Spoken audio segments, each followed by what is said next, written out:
Timba broka mi baketi maya. Timba drapa mi futeti maya. Timba drapa mi baketi maya. Timba twisa mi hipeti maya. Timba heavy load. Timba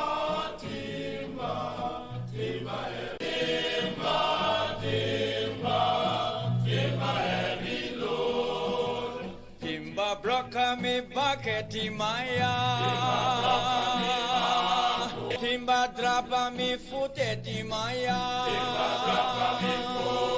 Timba drapa mi baketi maya.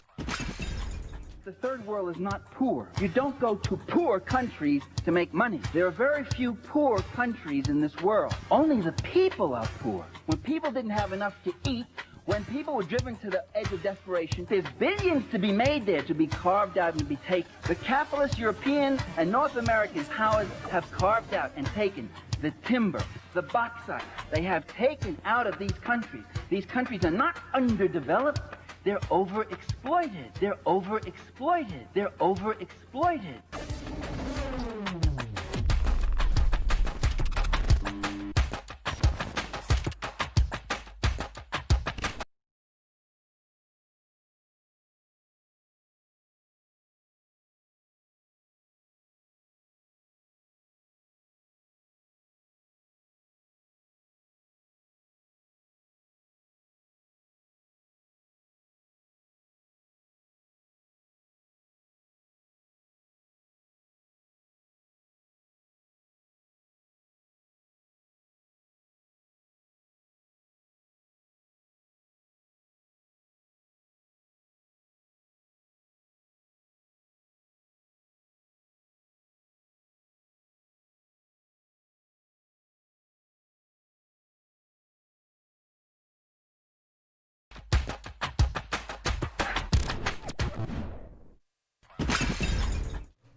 Good evening and welcome to another edition of the Lall Show right here on Kaieteur Radio.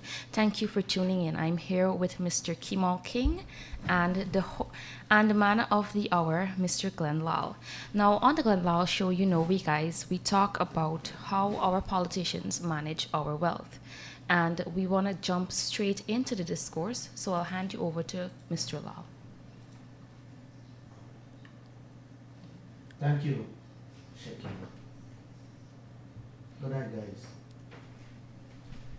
Guyana, you have been conned. And I'm so sorry to say that. Our leaders have allowed and continue to allow the oil companies to entrap us all with our wealth. Look at what they are saying and doing. Prioritizing the oil investors and oil companies by cutting red ribbon and not updating the outdated laws to protect me and to protect you, so that we all can benefit. Wow. Wow. This is Guyana. Good evening to all the listeners in Guyana and around the globe. Thank you for listening to us. Today, I want to touch a little and speak about costs, mistakes, and skullduggery. You people need to open your eyes and don't ever close. Don't sleep.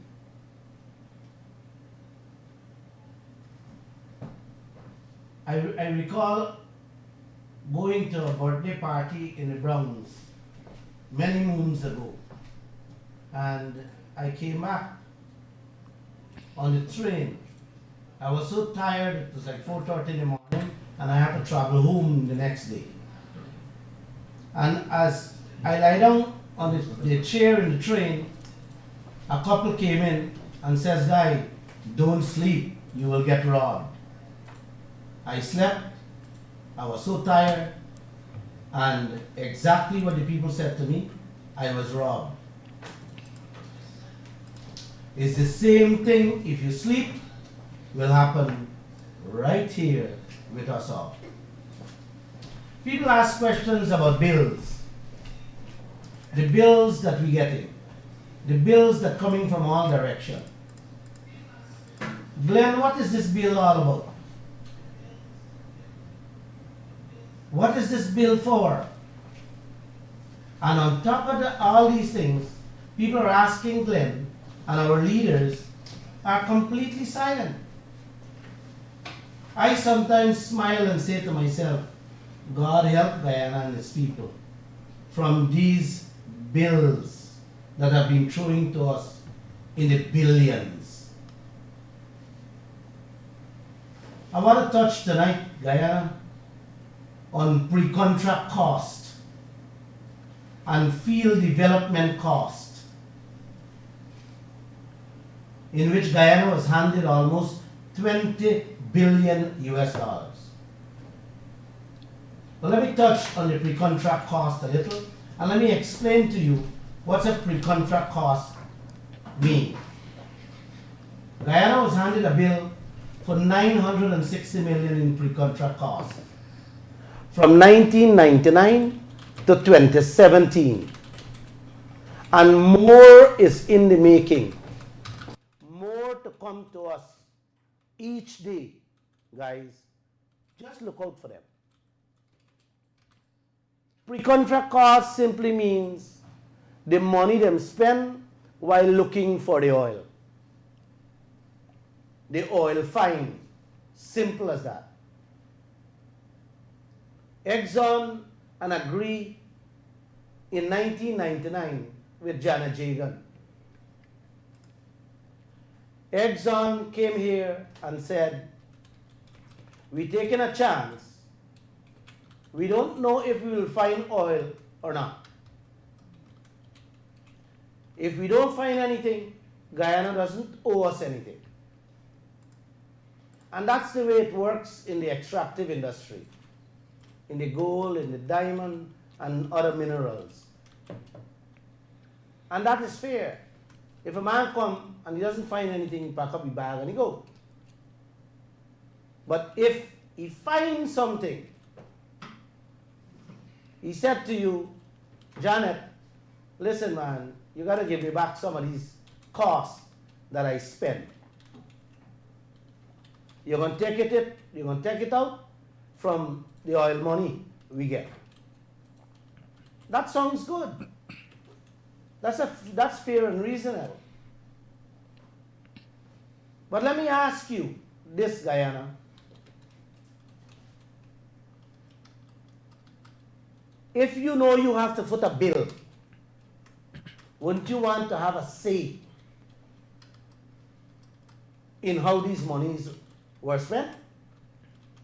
Yes, of course, you must want to have a say.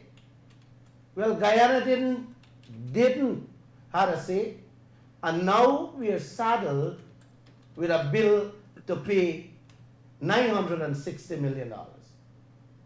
Now we are told that we also have to pay the interest of that money we did not authorize. On top of that, we don't know the interest rate we are paying. And guess what, Guyana? The interest alone on that 10%, if it's 10%, is 96 million US dollars per year. Isn't this a lovely country? And lovely leaders? This is beautiful, Guyana. In layman terms, it's like Jagdev come to your home and say, I believe your land got gold. Allow me for search. I get all the machinery and equipment. You don't have to put any money. And you say it's okay. That's fine. But you tell your man, if I find, you're going to give me back the money a spend, what you would do? Would you allow him to spend and hand you a bill, or you would want to know what money he spent? Of course you would want to know what money he spent. Well, Guyana did the opposite with our oil industry, with Exxon. And that in a nutshell, what a pre-contract cost is all about. What pre-contract is all about, sorry. As for the field development plan that Guyana received almost 20 billion for, this is a different kettle of fish.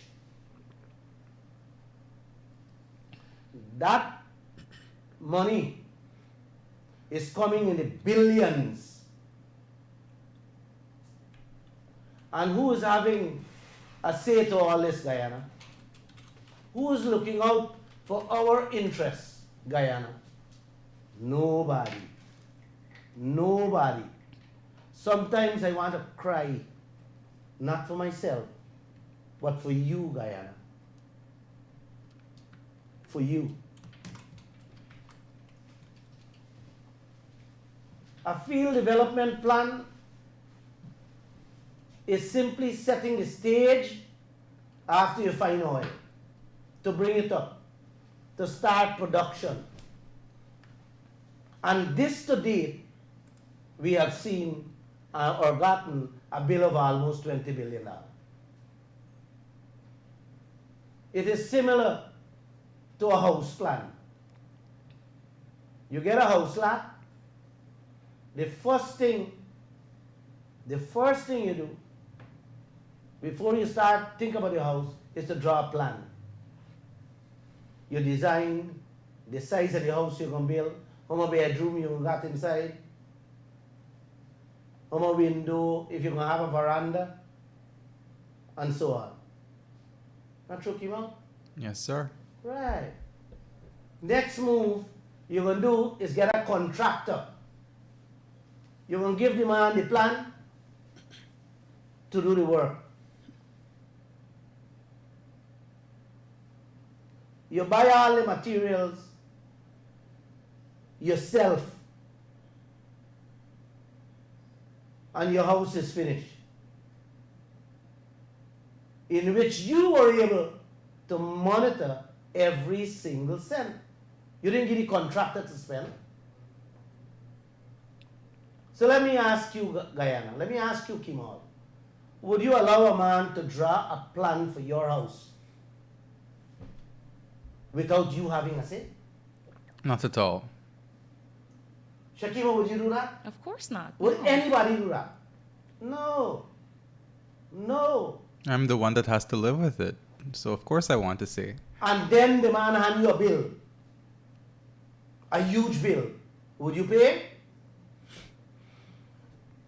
Hell no. Well, that is what the PPP, the PNC, and the AFC leaders have done and continuing to do on these field development plans costs. Let me ask you another question, Guyana, Kemol and Shakima. Would you allow a contractor to build a house in which he spends the money without you having a say as to the cost of the building materials? No. Would you do that? No. No. No. Well, Shakima, well, Guyana, that is what your PPP, APNU, and AFC leaders have done to Guyana. The oil companies spend first without we having a say or authorizing the spending, and then they hand us a bill for $20 billion and said that is what it costs them. Now tell me, man, which moron does things like this? And on top of that, the oil companies say that the 20 million is a loan which them take and agreed to at whatever percentage in which Guyana had no say on the $960 million they hand us. First, in the pre-contract cost. $960 million, you need to understand, at a 10% rate per year is $96 million US dollar in interest alone, not the $960 million I'm talking about. I'm talking about the interest at a 10% rate is $96 million alone. On the 20 billion at a 10% is $200 million yearly. This is good going, our leaders. This is beautiful going, Guyana. What do you have to say about that, Shakima? You got 3 field development plans that they already put down. Lisa 1, Lisa 2, and Lisa 3, which is Payara. And you have alone, you have a bill there for $20 billion, in which $200 million is interest alone on it.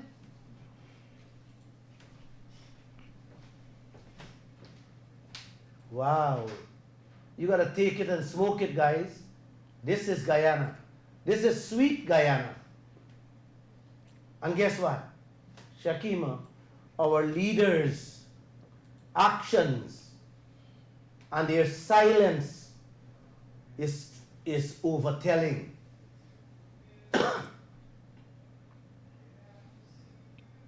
You should know what is happening right now in Angola.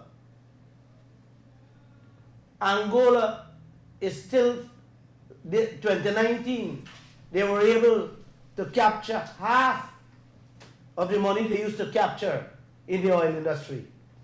And the half of the money is going to pay oil companies debt. The debt that rack up for Angola, the little money they're getting, can't even pay the debt. This is where Guyana is before we even start. You guys recall the $155 million CGX thrown at us for the dry well? Yes, $155 million CGX thrown at us that we owe them, that will come out if they find oil. And in 2020, all Guyana gets is $150 million, about.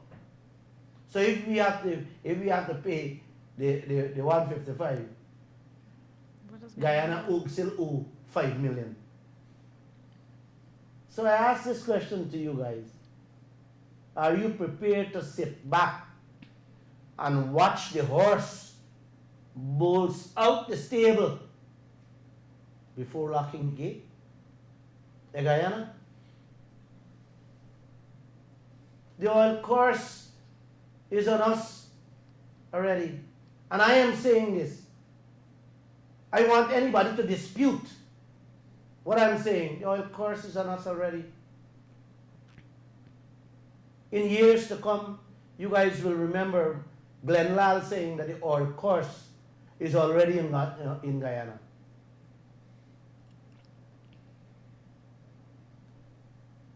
Today, we ran a strap on the front page of Kaieteur News in which I said we would talk a troubling story about the oil block, Kaieteur oil block, where it is, whose hands and what companies it landed. Well, this is the story. I have been trying my best with my staff since the discovery of oil to find out what is there for Guyana and what deals were made with our oil blocks, whose hands it fell into. And for 6 years, the leaders of this land sat quietly and watched us all without saying a word about these oil blocks. Again today, Joseph Harmon dodges the press conference.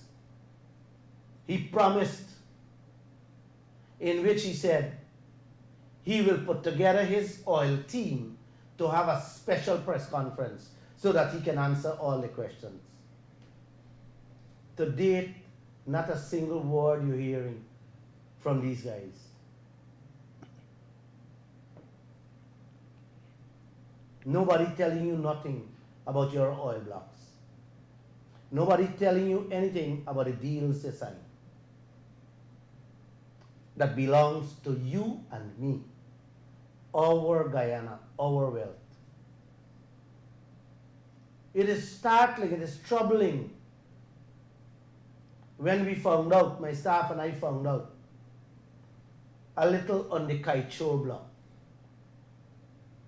What I found out reading the contract that Guyana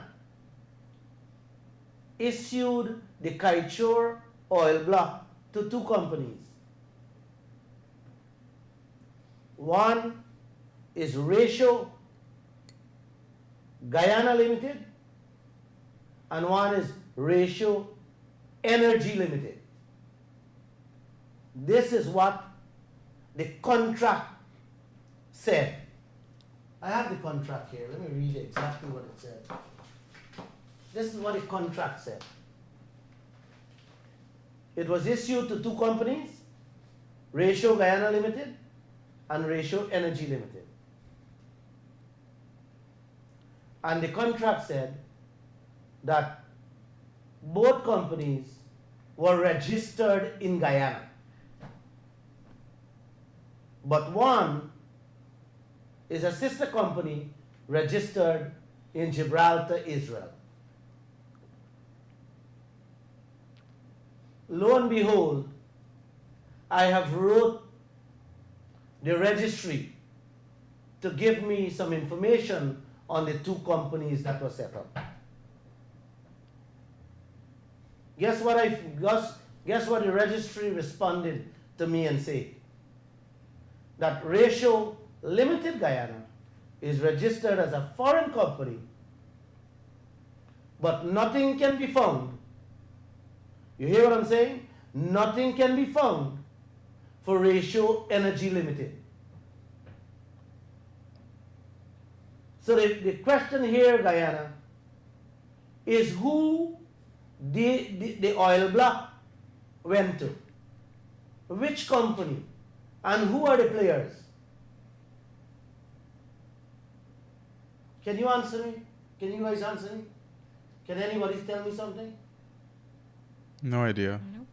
Well then, if the contract say Lall and Kemol King get a contract in two companies and one company cannot be found, then there is something going on there.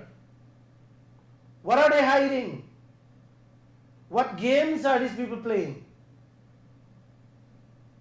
I am beginning to think that this country is being run by a mafia gang.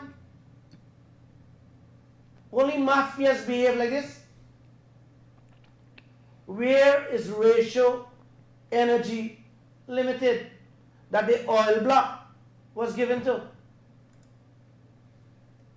We were told by several news items that Ratio Energy Limited has changed their names to Kaieteur Energy.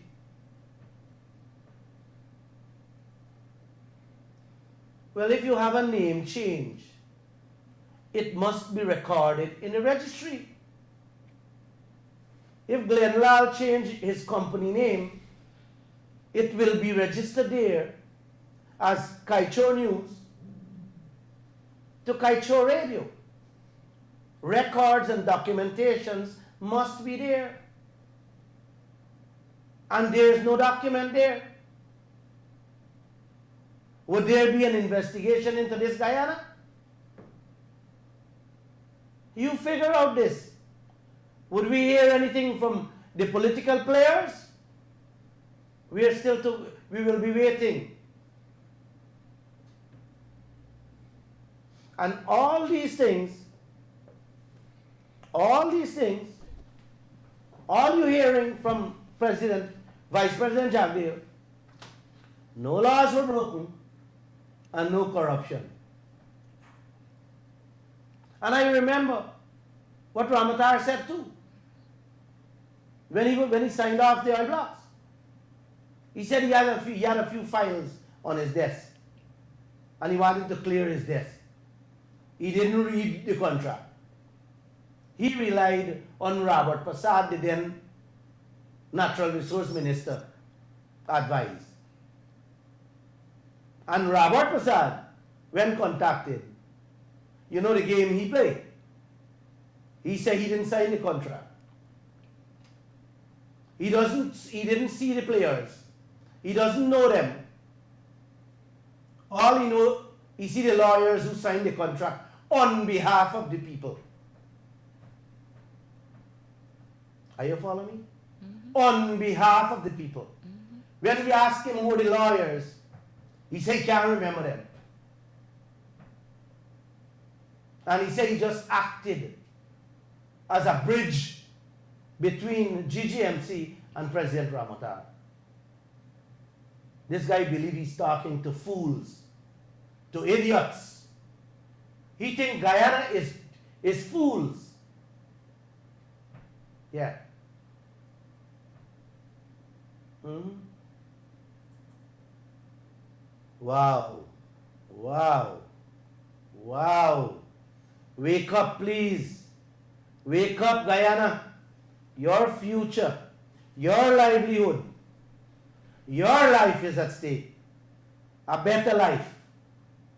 A king's life. Stand up. Speak out before it's too late. For there is a saying, for late shall be the cry. For too late shall be the cry. You remember that saying? Yes, I do. Kemol, you remember that saying? Yes, sir. Wake up, Guyana. Smell the coffee. If not, you will be chewing gum for life. Just today, I was reading, they arrested an Australian executive for bribing officials in the Ministry of Oil in Iraq. In Iraq, just today.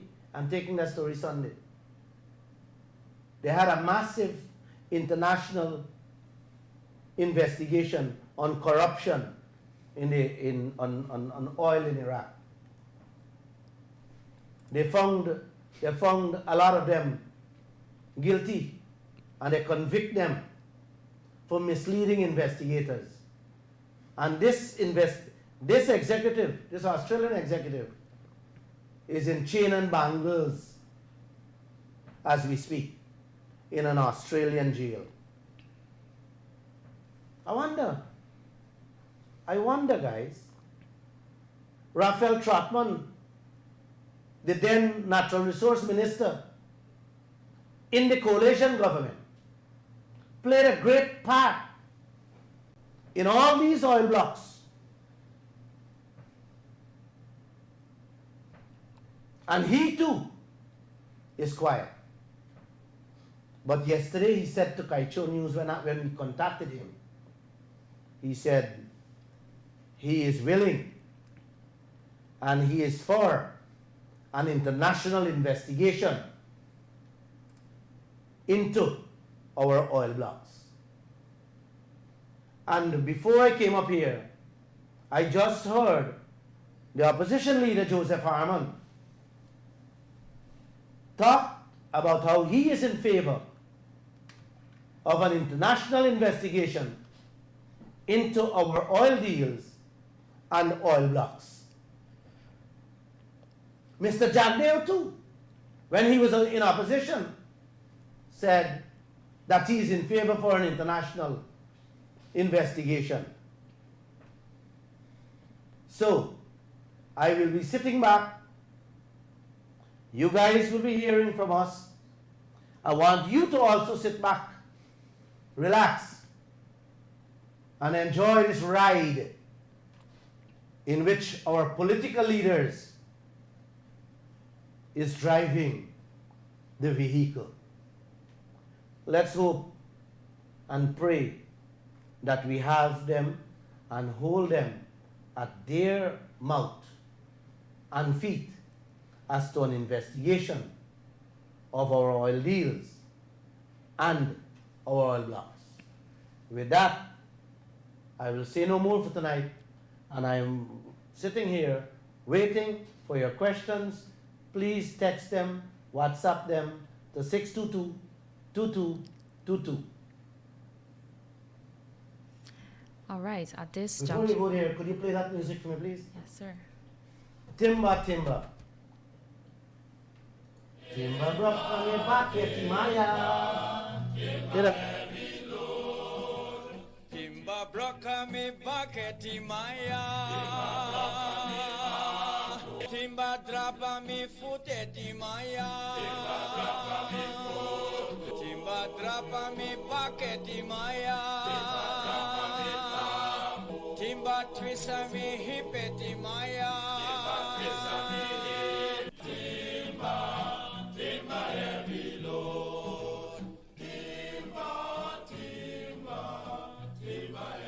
Lord, this is oil, oil, oil, oil, oil heavy load. Timba broka me baketi maya.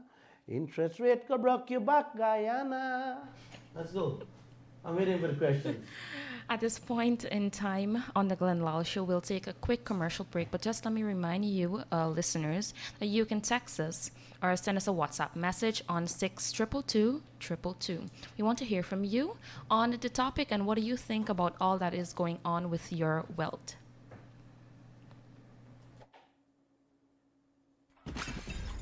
The third world is not poor. You don't go to poor countries to make money. There are very few poor countries in this world. Only the people are poor. When people didn't have enough to eat, when people were driven to the edge of desperation, there's billions to be made there, to be carved out and to be taken. The capitalist European and North American powers have carved out and taken the timber, the bauxite. They have taken out of these countries. These countries are not underdeveloped.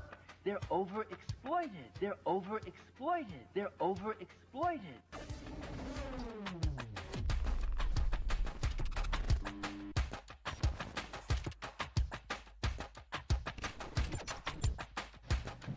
Welcome back and thanks for staying tuned. If you just joined us, remember you are tuned in to the Glenn Lall Show right here on Kaieteur Radio. I am Shakima Day.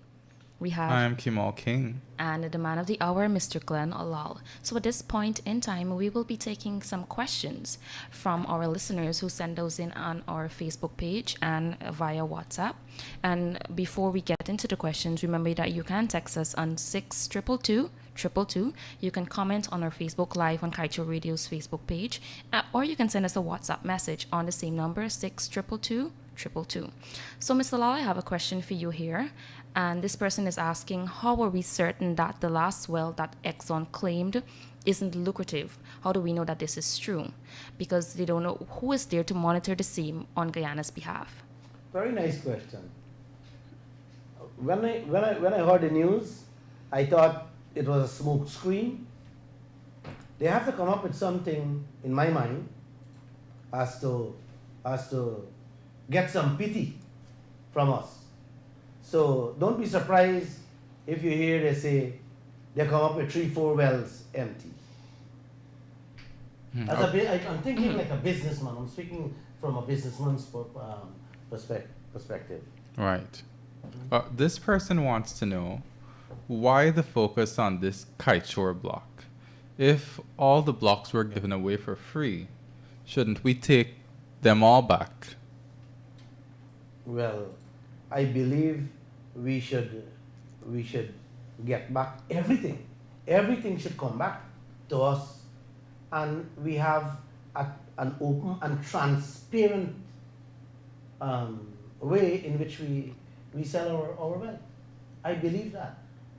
But the oil laws, the petroleum laws, is so outdated that the government of Guyana signed them away and that is law.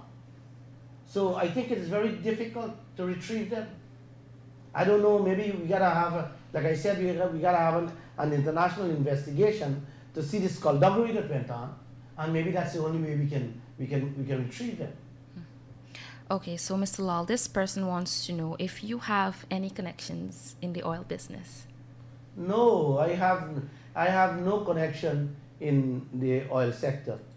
You have no connection. Of course, if there's any way that I can make a few bucks, I don't mind, because the oil sector is here for us to benefit. It's not for foreigners. It's for really Guyanese, and I am a Guyanese. So why shouldn't I benefit if I see a way or an opening? It's like the lands that give away, that the coalition give away to their friends and to people who didn't even want or apply for them. Hey, Glenn Lall, you would have won a piece too. Kemol would have won a piece too. I want a piece too. So there's nothing wrong in wanting something. We are Guyanese. The business is here for us. The person who asked the question, they too should be involved in it. Because it's for us. We should benefit. Thank you for that Okay. answer. This person wants to know, is the PPP to be blamed for not setting out proper regulations before they invited ExxonMobil into Guyana? Oh, that's a very simple question, of course. Of course, yes. Yes, they are to be blamed. And the coalition pick up from them too. And did the same. They make all the giveaways without any laws in place. Take, for instance, the tax laws. They break the tax laws with Exxon. Not much we can do or say about that. The first thing we have to do is fix the laws. But that's not priority on to this day. As an oil, the whole world is talking about our oil, and we don't have a tax laws to protect us. I just spoke about that. We, Guyana. Isn't that sickening, man? Yes. It's like you have wealth in this building, and you're not putting security guard in place to protect it. Which moron does things like that, man? Nobody does things like that. But guess what? They put security guards at their home to protect themselves and what they have home. But to protect us and our wealth, no, it doesn't matter for them. Maybe, who knows, maybe they're leaving it loose so that whatever they do and however they do it, you can't criminalize them or penalize them or bring criminal charges against them. And this is exactly what is playing out before our eyes. So you spoke a bit about pre-contract costs, and I have a question here relating to that. This person wants to know that how does Guyana keep up with all of these costs? I mean, we never had all of these billions of dollars being passed through Guyana before, so how do we make sure that the company is giving us accurate costs? Well, that's a nice question too. How do we track these costs? How do we, first of all, Shakima, we have to authorize these spendings. When we authorize them, then we can track them. But we don't have nobody, tracking or authorizing. So the people are just spending and throwing the bills at us. And our leaders, these morons, don't give a damn. Because the first thing they should have done is to have at least 200-300 people.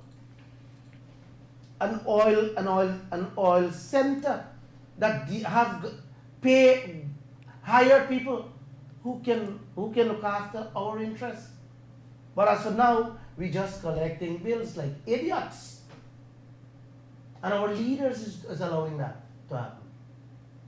Okay, Mr. Lall. So billions of dollars are passing through our system, US dollars. Would you say it has to do more with the fact that our leaders don't care, or is it due to the fact that Guyana just does not have the capacity to audit, that it just doesn't have the brain power to keep up with the costs, that it doesn't have the competence, Sir, if you don't have competent people, all you have to do is hire them, Mm-hmm. bring them in.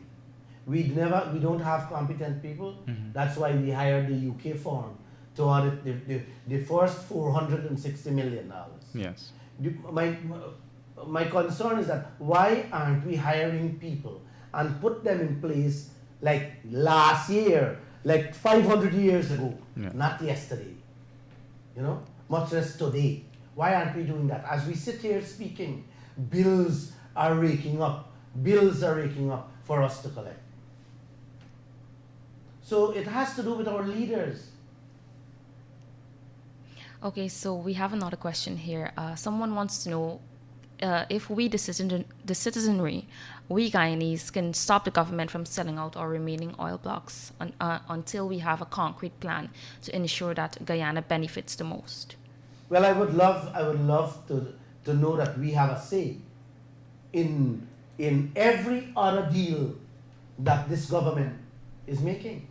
The nation must and should know. But knowing our leaders, especially the PPP, everything is secrecy for them. They does everything in secret. If they sign a contract with Kemol King to build a trench, they have a confidentiality clause in that.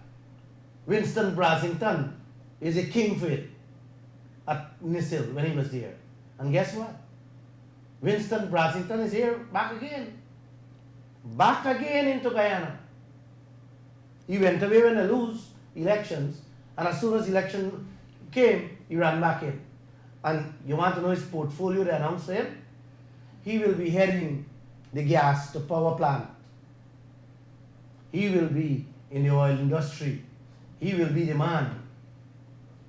Well, I'm letting them know that Lall will be one of them that will be watching every single thing they do. Okay, so we have someone who just joined us on our live, and the person wants to if you can give a short recap of what our topic is tonight about pre-contract costs, because you could break it down in simple layman terms for Guyanese to understand. All right, what you would have missed, I spoke about the pre-contract cost, which was handed to us for $960 million at 2017. That would have came from 1999 to 2017. You might want to explain what is All right.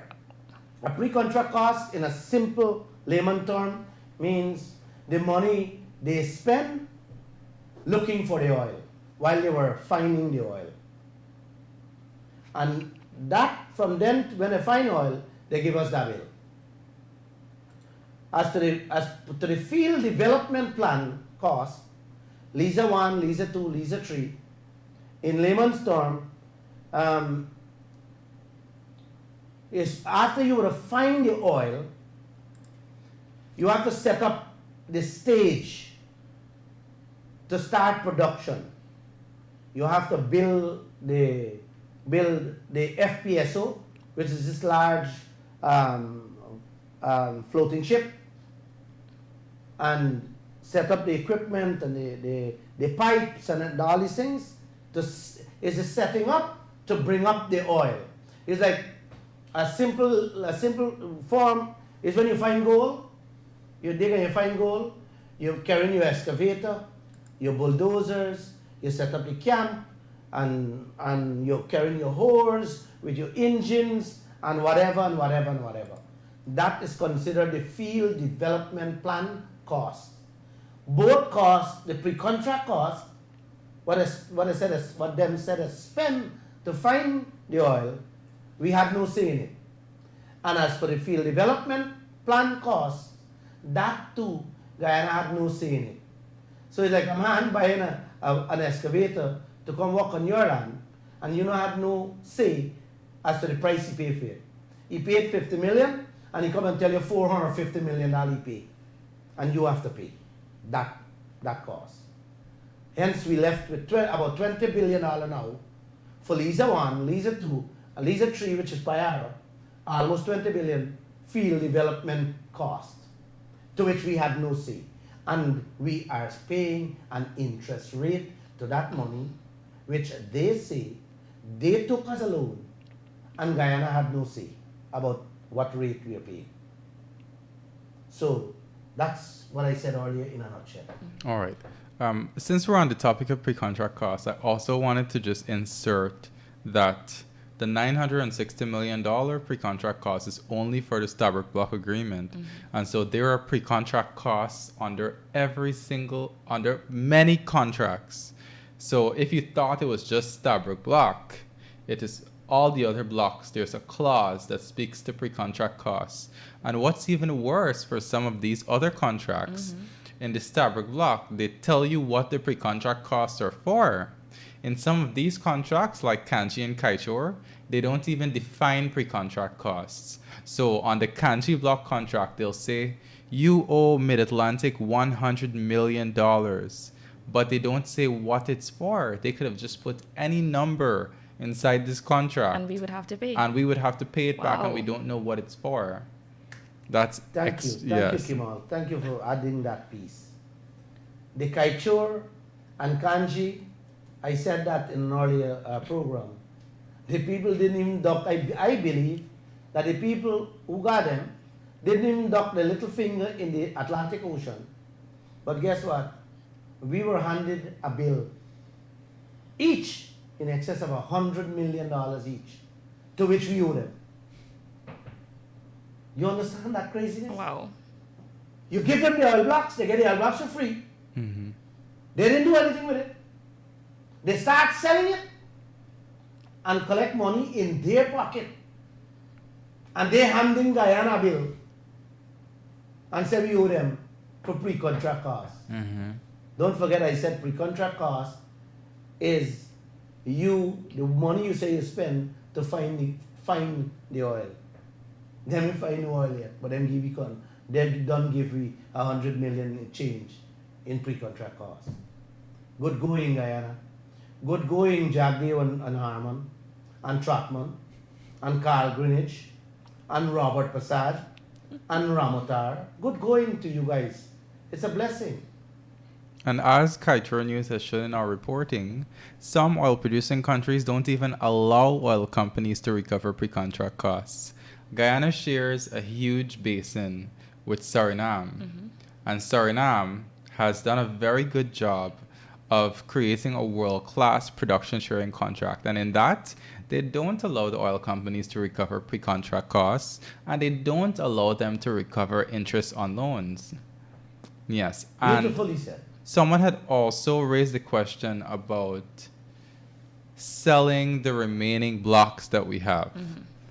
Between the PPP and the APNU AFC governments, they have sold out just about every block that's out there. After APNU, the only block that was left is an area called Block C.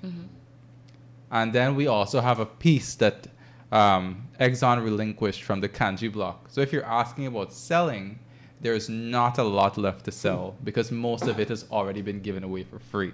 Just wanted to add that bit. Thank you. What Kemol said there, our neighbor Suriname, tell the oil companies then, don't bring pre-contract cost to me. And don't tell me about interest on loan. You keep that for yourself. You come here and talk about a proper contract. Instead, Guyana just do exactly the opposite. Set of morons. And then here's what Suriname chose to do with its blocks. Suriname said one day, I am going to partition off a large area that I'm going to study. And once I realize that I know enough about this area, I'm going to separate it up into bits and pieces.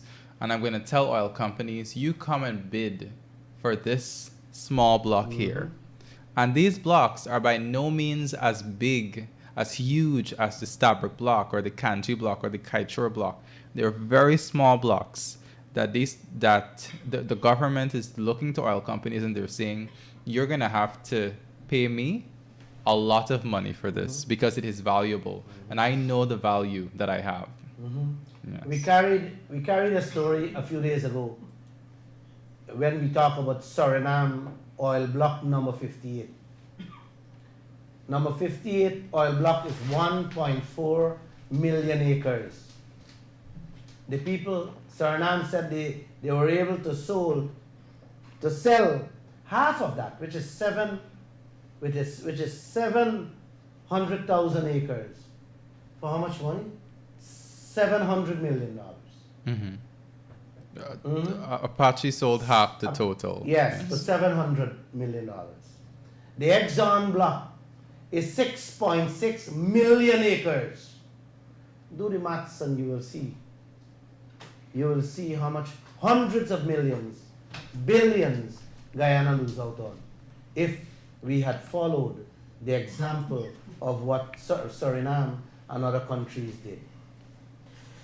And you know, I don't want to seem like I'm tooting Suriname's horn too much over and over again, but when you look at Suriname's model contract and the framework that they have set in place, we don't have to take it as a downer, but we really can learn from what they've been doing. Mm-hmm. So in the area of costs, what Suriname does is it tells the oil companies, you want to spend a certain amount of money this year on exploration, on development.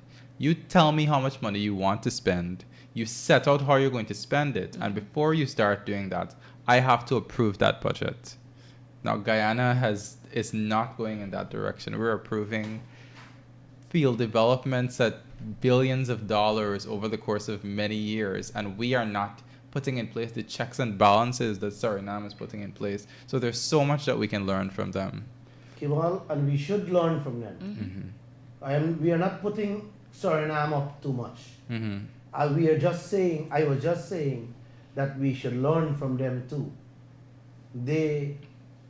Suriname got 6.25% royalty. Mm-hmm. Yes. What Guyana got? 2%. Less than 2. Mm-hmm. Less than 2 Guyana got. Not 2. That everything is a huge story in our contract. We got less than 2%. Suriname get 6.25% royalty. Mm-hmm. Suriname got all their taxes through the oil blocks. Guyana gave away all our taxes. Mm-hmm. Suriname got profit sharing. Yes. Guyana got nothing. Let me ask you this question, Mr. Lall. Recently we heard from the GRA's Mr. Stacia that the firm that was hired to audit the $460 million first tranche of the pre-contract costs, it is completed and the report has been sent to the contractor for them to respond. Mm-hmm. And so we know that Mr. Christopher Ram had said that the costs are overstated by at least $92 million. Mm-hmm. If it is that this firm has found the same thing that Mr. Ram has found, how do you expect ExxonMobil to respond, given that we have effectively already agreed to $460 million in our contract? How do you expect it to respond now if we say, we don't have to pay you $460 million, we just have to pay you $300 million or less? The first thing Guyana needs to know, that $460 million was accepted, agreed, and approved by Parliament. Mm-hmm. Now you go in and check that. You find skullduggery inside. You find the people inflated their cost and hand you. I don't know how you fix that. You agreed, you signed agreeing to that. Yes. Already? How you fix that? Lall doesn't know how you fix that. Maybe you ask the lawyers. People like Joseph Harmon and Chapman. Yes.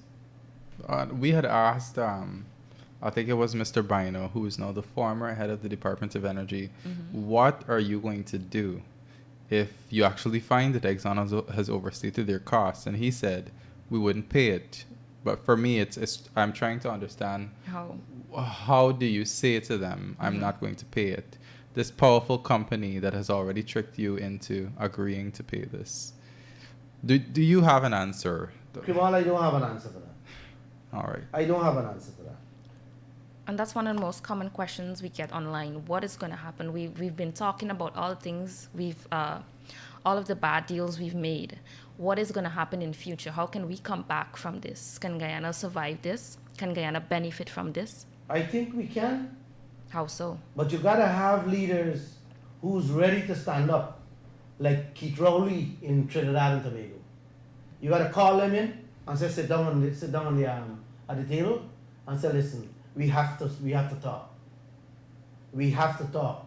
My people, the Trinidadians, are not happy. They are not comfortable with the deals you signed with previous administrations and governments, and you have to sit and talk. And that's the only way I'm seeing it. The people have to stand up. People have to stand up to their leaders and say, y'all don't do us this. We cannot take it. We have to be able to take home milk and a loaf of bread when the day comes. Mm-hmm. But with the deals that is there now, it's not going to give us anything. It's not going to even give us a cup of water. So that's the only way I'm seeing it. Like I keep saying, people, you have to stand up and speak out and tell your leaders, done this. We the people have the power. Thank you for that answer, Mr. Lall. So we have another question for you here. I think you would like this one. Is the oil curse really upon Guyana? I know you said this before over and over that Guyana is already cursed, but is it really? Shakima, with this deal, with oil price where it is, it's like we are paying oil companies to bringing up oil, because the debts, the bills they're throwing to us, the money that will be coming to us will not be able to even pay them back. So in short, they will come, empty the oil in Guyana, and Guyana will still owe them as they walk away. That's where we are with the deals. Now, are we going to sit back and allow that to happen? I am not going to sit back and allow that to happen. We have a text to our company phone, and this person is speaking about something they heard the Vice President, Mr. Barajagdio, say. They say he said that by 2025, or just a few years after Guyana already started producing oil, Guyana will start enjoying the bulk of the oil and gas money. And so I suppose the reasoning they're using here is that the oil company will have recovered a substantial amount of its costs after a few years, and so Guyana will start getting more than that little fraction that we're getting in the beginning. How truthful would you say the Vice President was being in his assessment? My friend, I think the Vice President is a joker. I keep hearing that slang and that talk. I think he's out of his mind. And I'll tell you this. They're bringing up 100 barrel a day. You're getting less than 2%. You bring up 50 million barrel a day. Same 2% you're getting. And as you start bringing up, trust me, these people are building cost on you. Right. In the billions. Right. In the billions. I am not buying into that. Because it's more billions you're getting in your hands as to the changes that will come in your way. We can sit down and we can debate that. We can put it on a blackboard and have the mathematics work out. Yes. If you look at the trend in which the bills are coming, when it means that when they inflate these field development plan in the billions, my friend, the oil that will be coming out in whatever massive way, the money will be going to and towards the field development plans only. So at the end of the day, when they finish with the last well, you still have a bill there. And they're much more than just field development costs, Kemol. Yes. This thing is not about pre-contract and field development costs. There are many huge factors we have taken into place. Yes. That will bring in huge costs to us that we ain't even begin to talk about yet. Because I myself get confused with it. About ring fencing. You know? Ring fencing. Maybe if Barajagdio can curtail ring fencing, then we can be talking about getting some money in. But there's nothing as to ring fencing. Ring fencing, oh my God, I don't even want to begin to talk about that. Mm-hmm. That's another huge field development cost that we ain't even looking at that. And I don't want to confuse people on that. Understood. All right, as it gets down to crunch time, we'll take our final break for the night. But you can send your text to 6222222, or you can WhatsApp us or comment on our Facebook Live so we can try to push in a few final questions before we end.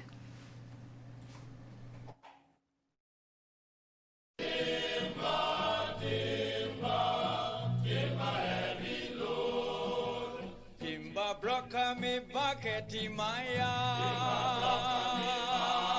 Timba drapa mi futeti maya Timba drapa mi baketi maya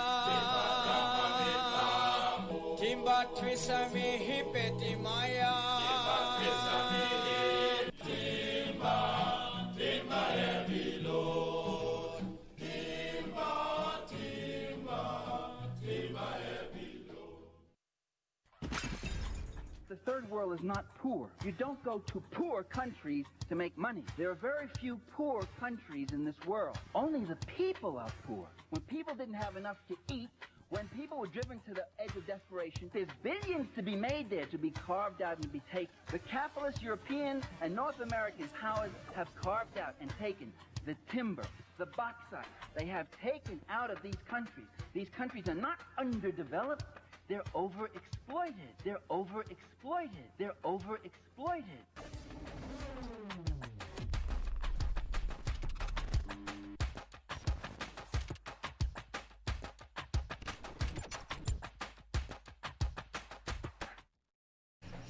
Okay, welcome back to the Glenn Lall Show right here on Kaieteur Radio. So I'm going to try to stitch in our final question for the evening. Mr. Lall, we attended a press conference today with the opposition leader, and he talked about various topics, but he touched on oil, and he also touched a bit on what's happening on the recent drug bust that we had.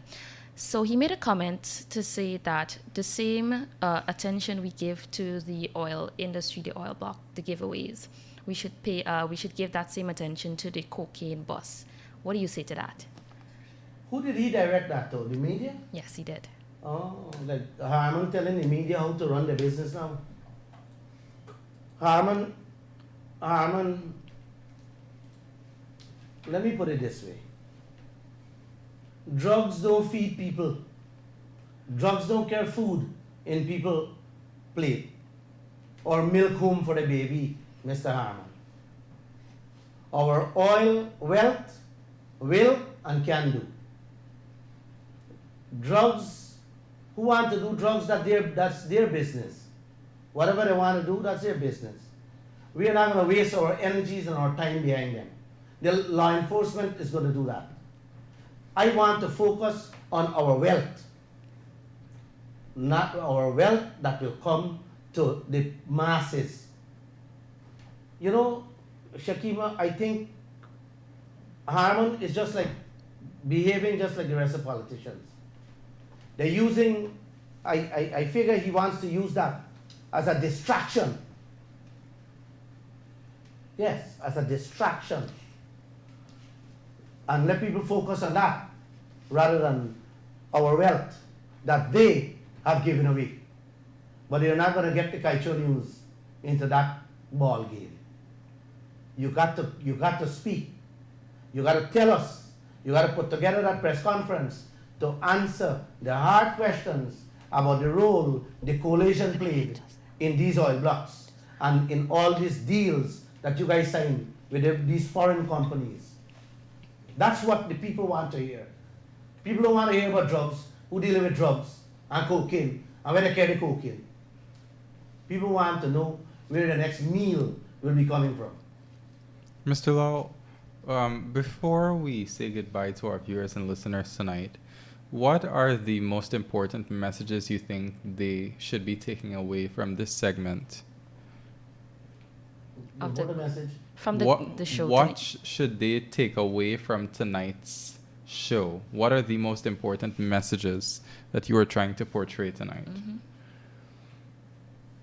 Thank you. Get your leaders right away to install new laws that will protect us in the oil industry, in the foreign deals, and keep your eyes open on the costs that are coming to us. That is important. The putting together laws in place is the first and foremost, and let them do a quick audit onto the spending. The next thing I want to see is to put people in place to authorize and to watch these oil companies spending. That is my message for you guys tonight. All right, and there you have it. And that has brought us to the end of the Glenn Lall Show right here on Kaieteur Radio. I do hope that you viewers and you listeners, you enjoyed the discourse and you took away something from an important message from this informative program. So you can join us next week, same time, same place. On Kaieteur Radio, I am Shakima Day. I am Kemol King. And I am Glenn Lall saying good night. Please join me Monday, same time, same place. Good evening. Thank you. Have a good night. The third world is not poor. You don't go to poor countries to make money. There are very few poor countries in this world. Only the people are poor. When people didn't have enough to eat, when people were driven to the edge of desperation, there's billions to be made there, to be carved out and to be taken. The capitalist European and North American powers have carved out and taken the timber, the bauxite. They have taken out of these countries. These countries are not underdeveloped. They're overexploited. They're overexploited. They're overexploited.